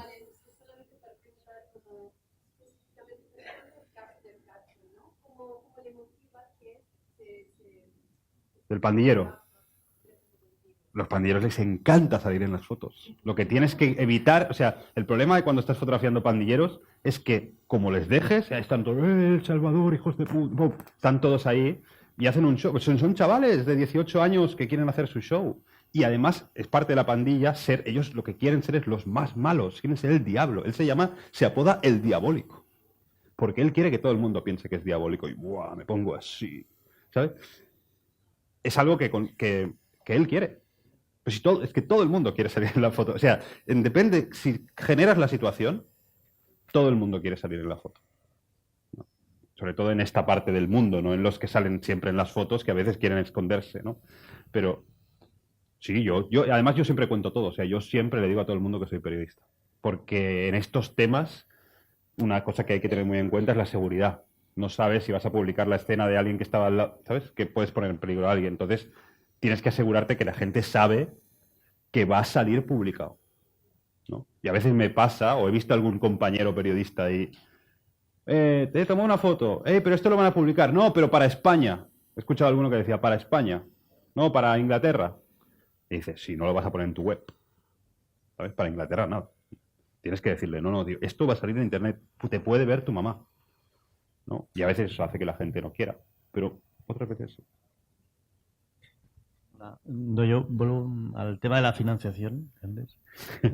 O sea, cuando hacer un proyecto de este tipo, los que nos has ido enseñando, al final pues, requiere de tiempo, de capacidad económica. Si muchos proyectos de este tipo no son, finalmente, no sé, la pregunta es, ¿son rentables, no son rentables? Ya sé que a lo mejor el objetivo no es ese, pero que al final uno ha de poder vivir de ello. No sé, entonces la pregunta es, ¿se puede vivir de ello? ¿No podéis? Ruido Foto es... Nosotros, no, nosotros, o sea, somos una organización de 6 personas que vivimos exclusivamente de trabajar en ruido, es decir, no lo hacemos por... Entonces, empezamos haciéndolo por amor al arte. No, entonces tenéis un tipo de proyectos a lo mejor que sí que son más rentables y otros que a lo mejor son más personales. Es diferente, hemos encontrado maneras de financiar. Ahí tendría que hacerte otra charla entera sobre... Es decir, nosotros hemos creado un modelo de organización, hay personas que trabajan en ruido que se dedican exclusivamente a conseguir el dinero, ¿no? A veces trabajamos para, por ejemplo, Médicos Sin Fronteras, ¿no? Que ellos quieren periodismo de denuncia y nos han contratado para hacer esto, o con otras organizaciones. A veces conseguimos fondos para esta exposición que hay ahora para el Festival Dogfield que hay aquí en la calle, está financiada en parte por administración pública, es decir, en parte por el Ayuntamiento de Barcelona y en parte por la Generalitat de Cataluña. Y tenemos un sistema creado para... Hemos encontrado otras maneras y también le vendemos los reportajes a la gente, becas, premios. Ahora, hacemos el periodismo menos rentable del mundo. Es un periodismo caro, que necesita tiempo y que no vende, si lo piensas en el término de lo que te paga un periódico. O sea, a mí, por deciros algo, El País, estando en Honduras, me pagaba la foto, si me la agarraba, 60 euros la foto. Si tú te quieres ir ahí a hacer... ¿Cuánto publicas sobre Honduras El País? ¿No? Si te quieres financiar con eso, estás loco. No. Eso es un extra, una cosa que, mira, yo estaba haciendo otra cosa y mira, de paso, pues tengo un amigo y le vendes, ¿no? Es una canallada lo que pasa además ahora con lo que pagan los medios. Entonces, tenemos otras vías. Hemos descubierto y hemos trabajado otras vías. Y se puede, te lo digo, se puede. Ahora, no penséis que estoy todo el día subido en un avión haciendo fotos, se las mando a mi retocador, ¿sabes? Y a mi agente para que no. O sea, yo la mayoría del tiempo me la paso delante de un ordenador y haciendo reuniones, ¿no? O sea, es un trabajo que no te permite estar 12 meses al año haciendo fotos. Pero cuando lo hacemos lo que creemos. Esa es la clave. ¿Cómo haces por no implicarte cuando te cuentan una historia así? O cuando ves algo, o sea, aparte de no ponerte a llorar, no implicarte a tope, no querer ayudarlos, ¿cómo lo haces? Porque haces las fotos, te vas, lo explicas, pero claro, ellos están ahí. ¿Cómo lo haces? No lo hago, no sé, o lo hago. No sé, yo creo, yo me implico. O sea, pero intentas hacer una colecta, yo qué sé, no sé, te cuentan esto, estos chicos deben, estos mismos, $30.000, y tú te vas, aquí nos lo cuentas, lo expones donde sea, pero ellos siguen debiendo los $30.000. Y te puedo contar situaciones peores. O sea, yo he estado en una ruta migratoria y encontrarme un tío... ¿Y entonces cómo lo haces para no empezar a buscar dinero? O sea, supongo que no puedes hacerlo, ¿no? Es que cuando... Sí, no, tienes toda la razón, no lo sé. Es una cosa muy contradictoria, muy complicada. No, yo lo único que te puedo responder es... Hay una parte que me la como, es decir, que es frustrante, desfasadamente frustrante. Y hay otra parte que es que yo, sinceramente, me creo mucho en el poder de la fotografía. Y creo mucho en el poder del periodismo. Y sinceramente creo que contarlo cambia cosas. Poquitas, más lento de lo que querría, no solucionándose todo, pero yo sinceramente creo que lo que yo estoy haciendo sí ayuda. Y no el caso particular, ¿no? Porque no es un problema particular. Yo nunca cuento historias de casos particulares. De hecho, es como una norma mía. Es decir, si la historia es algo que solo le ocurre a una persona y no representa a un fenómeno, en general no lo cuento. Porque me parece que a mí me interesa contarle a la gente cosas sobre las que se pueda cambiar algo, ¿no? Que le están pasando a la sociedad. Y creo que esto puede servir de algo. Entonces, me aferro así a este clavo ardiendo que es, no, tú sigue, esto sirve de algo. Si no sirve, pues al menos lo intenté. Es que no tengo $60.000, ni puedo conseguir $60.000 para cada uno que me cuenta esto. Para uno sí, pero para cada uno que me cuenta esto.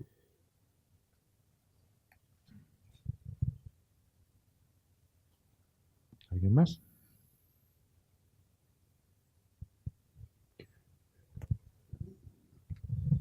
Hace un momento hemos estado hablando tú y yo precisamente que uno de los trabajos que acaban de hacer pues es para San Joan de Déu, ¿vale? La analogía es fácil. Los médicos, las enfermeras cómo no se frustran y están todo el día llorando y con ansiedad, viendo lo que pasa con los enfermos que les llega allí. Y hacen lo que intentan hacer en la medida de lo posible lo que pueden más, y además en un hospital infantil, como es el caso de Sant Joan de Déu. La idea, la analogía, yo pienso que sería muy similar, o sea, es aquello, intento hacer lo máximo que puedo por esa persona en este caso, y en el caso de Edu o de Ruido, lo que intento es contar al máximo número posible de personas qué es lo que está ocurriendo, que habitualmente los medios generalistas lo están callando. Porque no vende, porque es mucho más fácil vender una foto bonita, una foto puntual o algo que llame la atención, que no unas historias. Pero bueno, dicen, total, es que hay muchos como estos, pues bueno, ya está, ¿no? No sé si piensas que podría ir yo un tengo, poco ahora que decías esto, por ejemplo, yo he trabajado muchísimo, porque es una cosa muy común, con ambulancieros, médicos forenses, policías incluso, ¿no? Tengo muchas rondas con policías y al final tienes una cierta, sobre todo cuando estás ahí, tienes una cierta afinidad en el sentido de que ves que la gente que es capaz sobre todo en las situaciones críticas, es la gente que tiene algo que hacer, ¿no? Cuando estás ahí con una función, y eso ya me refiero más a aguantar pues sangre, cadáveres, tragedias, ¿no? O situaciones de disparos, de violencia. Creo que eso te lo permite, ¿no? Esta operatividad de las situaciones de crisis. Y lo de cómo llevarlo, sí, claro, yo supongo que es la rutina también de que esto es mi trabajo y que ya he aprendido que las cosas ocurren en muchos lados de muchas maneras, que me permite seguir haciéndolo y no quedándome enganchado en un lugar. Pero también te digo que es muy frustrante, es que no te puedo responder. O sea, es un trabajo que tiene ese componente y que si no eres capaz de vivirlo, es muy difícil que te puedas dedicar a esto. Si no eres capaz de darte cuenta que tú vas a poder hacer muy poco más allá. Lo que sí yo hago, te lo digo y refuerzo mucho esa parte porque con los años cada vez es más importante para mí. Lo he dicho antes, es un privilegio estar ahí. O sea, este oficio te da no solo la posibilidad de intentar cambiar algo, sino la posibilidad de vivir las cosas en primera persona. Y cuando las cosas se viven en primera persona, allí pasa algo más allá de lo que luego tú puedas cambiar el mundo. A estos chavales, contar esta historia ahí con dos periodistas, yo este trabajo lo he hecho con un salvadoreño y un español que han venido aquí a escucharlos, que ahí pasó algo bonito, ¿sabes? Y también eso te ayuda mucho a llevar este trabajo. Que al final yo os estoy enseñando fotos horribles y hay muchos recuerdos bonitos en todo esto, más que malos recuerdos. Y termino al menos las fotografías con esta imagen que es el lugar donde fue asesinada una chica latina, Keila Cuevas, por parte de otros jóvenes latinos inmigrantes de la Mara Salvatrucha, que nos enseña que algo es que está ocurriendo ahí sí, ¿no? Yo preguntaba si esto se estaba mudando aquí, esto es otra historia, ¿no? Estados Unidos, ahí sí que pasa, no tanto porque les esté llegando la violencia con la inmigración, sino porque ellos están generando la violencia por no tratar bien la inmigración. Y es una fotografía que la puse al final porque, bueno, me parece que es simbólico, ¿no? Ese recuerdo de la flor que alguien sigue cada día manteniendo en ese lugar, y también porque enseña que esas cosas a veces también no ocurren en lugares, en barrios chungos ni en cárceles putrefactas, sino esto es un barrio clase mediero. Yo estaba aquí y pensaba, tío, esto es fantástico. Y todo el mundo me decía, es un barrio muy chungo. Pero también pasa en estos lugares, ¿no? Y también por eso quería, para intentar, ya sé que ya os he avisado que me iría, pero para intentar volver a hablar de fotografía. Bueno, para mí también hay una evolución personal como fotógrafo, y ahora, al menos en este trabajo, o el Backway, que son los dos trabajos que estoy elaborando ahora mismo, estoy probando con otro tipo de fotografía quizá. No sé si veis la diferencia, ¿no? No tanto porque tenga ganas de probar, sino porque así está saliendo, un poco con lo que nosotros queremos contar, pues nos ha parecido que otras formas de fotografías, quizá una fotografía tan literal, que quizá no tiene una capacidad de impacto inmediato tan fuerte, pero que da una posibilidad de reflexión o de sensación mayor, ¿no? Y que ayuda, para mí, creo, a entender más el fenómeno y no tanto quedarnos impactados por la desgracia, ¿no? Eso es lo que lo que he intentado. Yo te quería preguntar un par de cosas sobre ahora. Volvemos a la fotografía también, pero antes de volver quería enfatizar un poco eso de que, bueno, efectivamente que decías tú, no todos podemos ser cirujanos, bomberos, policías, etcétera, ¿no? Pero en cambio ese trabajo es indispensable. Y yo creo que el tuyo también, el vuestro también, es indispensable para abrir los ojos de la gente, muchas veces. Lo que me pregunto yo es, dices tú, claro, me da la impresión de que tú renuncias un poco a los canales tradicionales de comunicación, porque seguramente habrás tenido experiencias... Algunas. Seguramente, me lo puedo imaginar.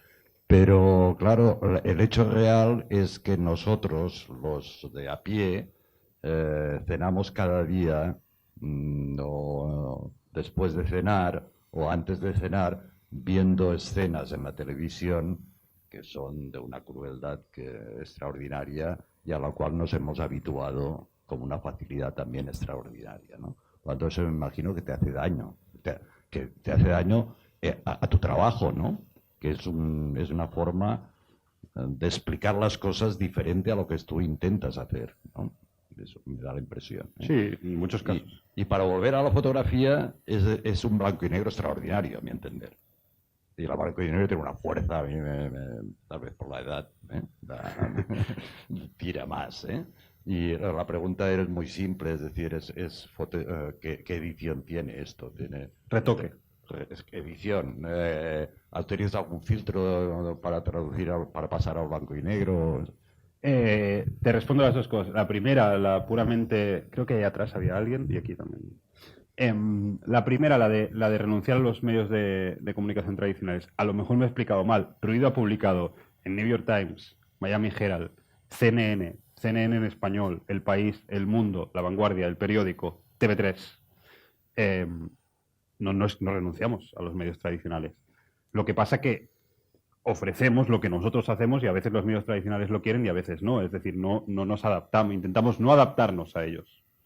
Digamos, intentamos usar los medios tradicionales, no convertirnos en lo que ellos quieren, ¿no? Porque muchas veces, por razones, no porque la gente sea mala, sino porque tienen condicionantes muchas veces económicos, ¿no? Muy fuertes, hay una crisis terrible, pues intentamos no depender de ellos. Y también te digo que yo, cuando a veces renunciamos a los medios tradicionales, es para llevar las fotos a la calle. Y a la calle también, la gente ve noticias, pero también camina por la calle, ¿no? Y lo de llevar fotos a la calle... Tampoco era el día para hablar de eso, pero es un mundo fantástico de oportunidades, ¿no? Para cualquier tipo de fotógrafo, ¿no? Papel, pegamento, se pueden hacer cosas espectaculares y con mucho impacto público, ¿no? Y lo segundo, lo del blanco y negro, te lo voy a confesar, el retoque que hay tiene nombre y apellido, se llama Albert Bonsfich, es un amigo mío retocador, y yo ahora que puedo ya, cuando llevo un cierto tiempo uno en el oficio y se lo puede permitir, le paso el retoque al menos de este trabajo a él, porque es un fotógrafo, Albert Bonsfich, muy bueno, de mi generación, que trabaja sobre todo en Asia, en Japón, Corea, China. Y bueno, era un blanco y negro un poco, ya te digo, un poco jugando con ese símil, con ese referente que es The Americans de Robert Frank. No tanto, no un intento como hacerlo igual, porque no es para nada igual, pero que le apuesta a eso y también no solo el retoque, las luces que he buscado, ¿no? Tipo, este sí que es un trabajo suficientemente reposado con el que he podido elegir en qué luces hago las fotos y cuando realmente era una situación que no me parecía que lumínicamente me funcionaba, tenía alternativas. No era como una escena de homicidio que estás ahí, punto. ¿Había alguien ahí?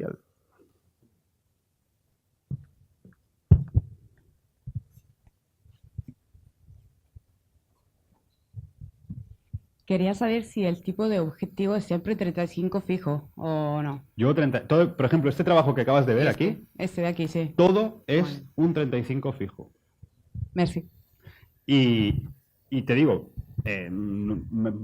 yo durante muchos años trabajé con el 24-70, ¿no? De una óptica más versátil, más del tipo claro, el tipo de trabajo que hacemos nosotros, por lo que decíamos antes, no trabajas con un teleobjetivo porque no transmiten las fotografías la cercanía que tú buscas y tampoco tienes la obligación de hacer una foto. No es que digas que hoy de prensa tengo que hacerle la foto al rey que pasa por ahí, no. Y cuando yo siempre, en general, tiraba las fotografías con mucho angular, ¿no? Cuando me pasé al 35, durante mucho tiempo llevaba el 24-70 conmigo, hasta que me di cuenta que llevaba un año el 24-70 en la mochila y no lo había sacado, ¿no? Entonces, ahora nosotros tenemos el 35, el 50 y el 85, un poco de ópticas fijas, y jugamos un poco con eso, ¿no? De hecho, yo sobre todo 35 fijo, hay otros de ruido que 35 y 50, ¿no? 85 para aquí, de lo que has visto, no, pero hay algún otro tipo de retratos que más cerrados que lo usamos. A mí yo no he hecho en falta nada, ¿sabes? Cuando algo no me encuadra, camino, ¿sabes? Y no le doy al zoom. Adelante. Y aquí también. Bueno. Vale, per la fotos en color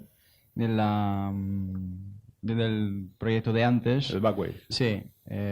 ¿Está inspirado algún fotógrafo, sobre todo por la postproducción? ¿A quién te ha recordado?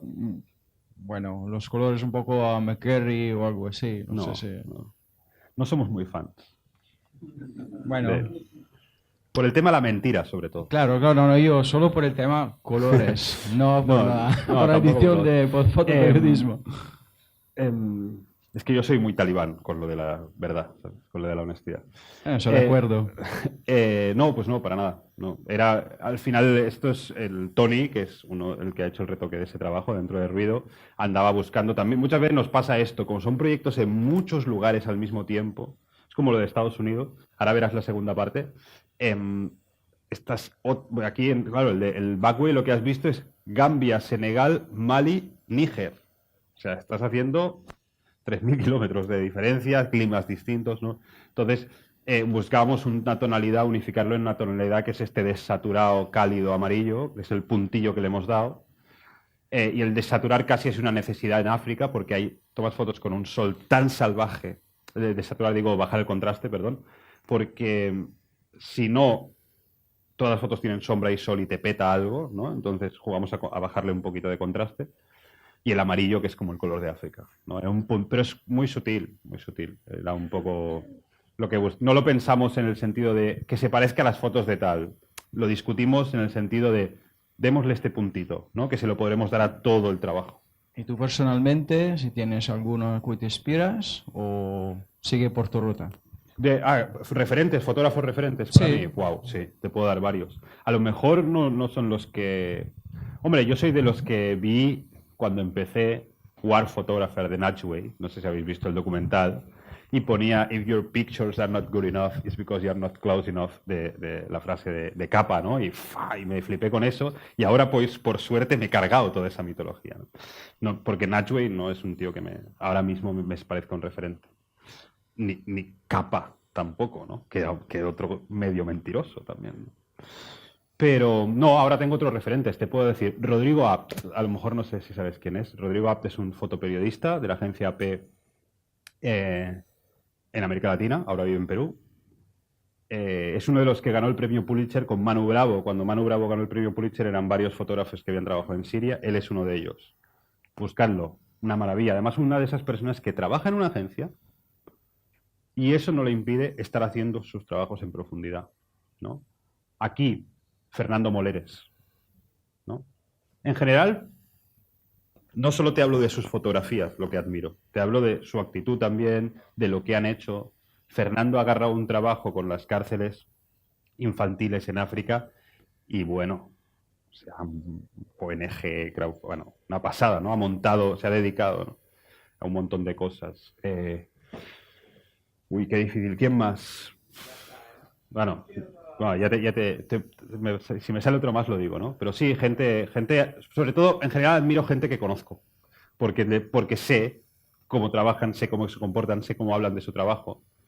Yo cada vez menos admiro fotos, ¿no? Admiro actitudes y formas de trabajar y carreras un poco, ¿no? Y respeto por el oficio. Bueno, yo... de los proyectos que nos has enseñado, hay algunos que son súper explícitos y ya las imágenes hablan por sí solas, ¿no? Y otros como este, que si no acompañas algo de texto, de una explicación, una visita guiada, es mucho más complejo entenderlo. Entonces, cuando tú estás haciendo el proyecto, ¿estás pensando cómo lo vas a presentar? Por supuesto. Sí, sí. Esto es un trabajo que yo voy haciendo, voy publicando como reportajes sueltos, pero estoy pensando en un libro. Estoy pensando en un proyecto completo, en el resultado final, que es contar desde muchos puntos de vista ese micromundo, ¿no? No lo estoy pensando como un reportaje que tenga esa función. También tú lo ves aquí, pero esto se publica con 7 líneas de pie de foto cada foto. Yo escribo unos pies de foto. Si al final eran 3 páginas de pies de foto, al final era como hacer un reportaje entero, ¿no? De texto también. Sí, pienso. Yo creo que tenemos que pensar en cómo se va a ver. Esto también es una cosa propia de nuestra generación como fotógrafos. Es decir, hay que pensar de la misma manera que piensas, mira, la gente lo va a ver en pantalla, si hago la foto en vertical se va a ver mal, ¿no? Pues hay que pensar Yo soy profe y a mis alumnos les digo mucho eso. Pensad en el resultado final. Porque hacemos esto para el público, hacemos esto para generar algo en el que lo ve. Entonces hay que tener en cuenta todo. Ese trabajo tiene una segunda parte, esto es en Los Ángeles, y está pues otra perspectiva del tema, que es aquellos inmigrantes que se han ido a Los Ángeles, que es como la meca de la inmigración latina, intentando buscarse la vida y han terminado siendo homeless, ¿no? Esta parte se llama Homeless Dream, y estos son inmigrantes que se enfrentaron a esto, ¿no? A esta especie de meca que es la ciudad de Los Ángeles, y terminaron pues o en casas de acogida, ¿no? Esto es la parte abandonada de una casa de acogida que no ha podido ser, para inmigrantes, que no ha podido ser rehabilitada por falta de fondos, ¿no? Y me parecía una cierta metáfora, ¿no? O simplemente, pues como este señor nicaragüense que lleva 30 años en Estados Unidos y ha terminado viviendo en un monte, ¿no? Donde está el estadio de los Dodgers, del equipo de béisbol, pues en ese montecito con unas lonas y nunca volvió, ¿no? Y se quedó ahí en un monte que además está lleno de maletas vacías, ¿no? Las casas donde viven. O esto, que aquí lo tenemos en versión pequeña fuera del IKEA, ¿no? De los Home Depots, esto es una cosa que define Estados Unidos, ¿no? Los trabajadores ilegales esperando allá afuera para que alguien compre pintura, recoja un par de panchitos, ¿no? Y los mande a pintar su valla sin pagar impuestos, ¿no? Los chicos esperando el trabajo, o directamente las iglesias, que en muchos casos son los lugares donde duerme, ¿no? Donde termina durmiendo estas personas, o la policía que persigue, ¿no? Los perfiles raciales, ¿no? Clarísimos. Y finalmente, no sé si habéis estado en Los Ángeles, pero es una cosa que para mí se conoce poco y define los Estados Unidos, ¿no? Los Ángeles tiene la mayor concentración de personas sin hogar, de homeless viviendo en la calle, yo creo que del mundo, ¿no? Si no contaras la India y tal. Pero seguro que del continente americano, ¿no? Es un barrio entero con gente viviendo en la calle que se llama The Skid Row, y estoy delante de la estación de policía, donde muchos de estos inmigrantes pues terminan simplemente viviendo en la calle, ¿no? En una pesadilla americana más que un sueño americano. Y con esto termino al menos las fotos. Yo creo que si alguna pregunta queda, nos quedan 5 minutillos, ¿puede ser? Aquí había una.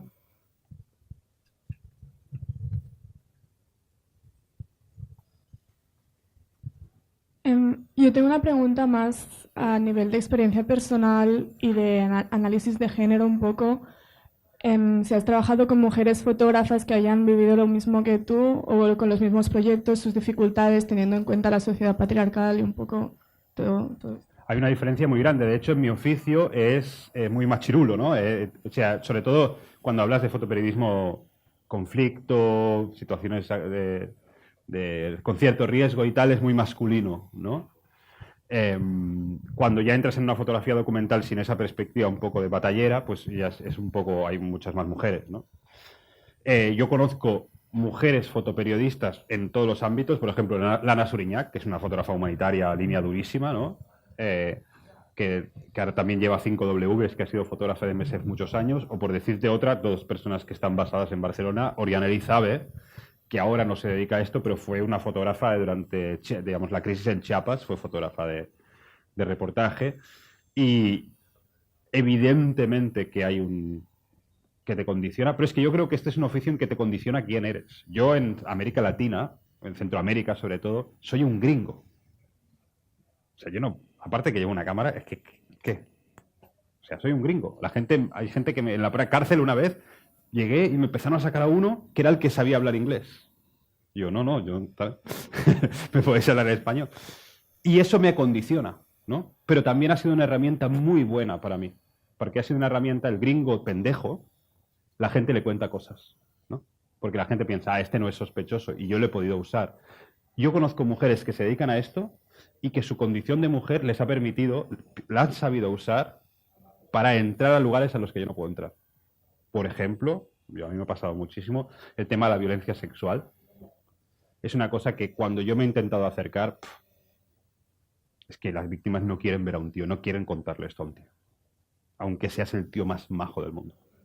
Y tengo mujeres compañeras, yo he trabajado mucho con una documentalista, Marcela Zamora, que es una crack en esto, ¿no? En entrar. O sea, lo que quiero decirte es que sí, hay las mismas dificultades y la misma discriminación que hay en el mundo, y depende del lugar donde estés. Y si estás en Centroamérica, donde es una sociedad ultra mega machista, ya no te digo. Pero conozco muchas mujeres que lo usan muy bien, muy, muy, muy bien. Y que abren espacios, su condición de mujer bien trabajada, han creado personajes, ¿no? Lauriana Elizabeth, por ejemplo, es una tía que tiene un personaje duro, fuerte, ¿no? Cañera. Una tía... Y Marcela Zamora, que es una con la que trabajo yo, es una chica que parece niña de 40 kilos, ¿no? Inocente y tal, y gracias a ella es una tía cañerísima que ha estado, pero ese papel de inocencia le ha abierto muchísimas puertas, ¿no? No sé si he respondido a tu pregunta. Sí, un poco. Vale.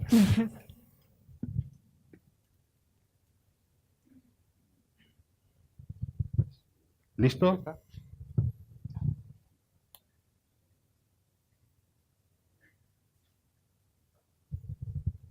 Corto y conciso. Muchas gracias y un fuerte aplauso, por favor.